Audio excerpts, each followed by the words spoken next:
நம்ம தலைவர் ரஜினியை வளைச்சு வேணாம் ரிஜெக்ட் பண்ண ஐஸ்வர்யா ராய் ஃபர்ஸ்ட் டைம் வாழ்க்கையில அப்பதான் அழுதேன் நான். ஒன்னு இல்ல ரெண்டு இல்ல நாலு முறை ரஜினி படத்தை ரிஜெக்ட் பண்ணிருக்காங்க.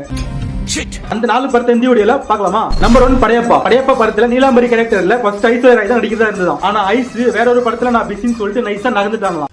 உடுப்பா ரொம்ப தான் பண்ணிக்குதுங்க.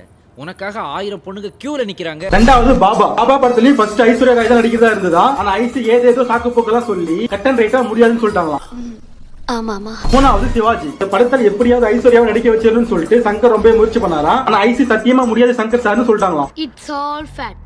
நம்ம கையில எதுவும் இல்ல. நாலாவது சந்திரமுகி. இந்த படத்துக்கு ஐஸ்வர்யா ராய் எப்படியாவது நடிக்க வச்சிடலாம்னு சொல்லிட்டு பயங்கர முயற்சி எல்லாம் பண்ணாங்களாம். வழக்கம் போல ஐஸ் எனக்கு என்னவோ இது 4 படத்துக்கும் ஐஸ்வர்யா தான் வேணும்னு சொல்லிட்டு டைரக்டர் முடிவு பண்ண மாதிரி தெரியல.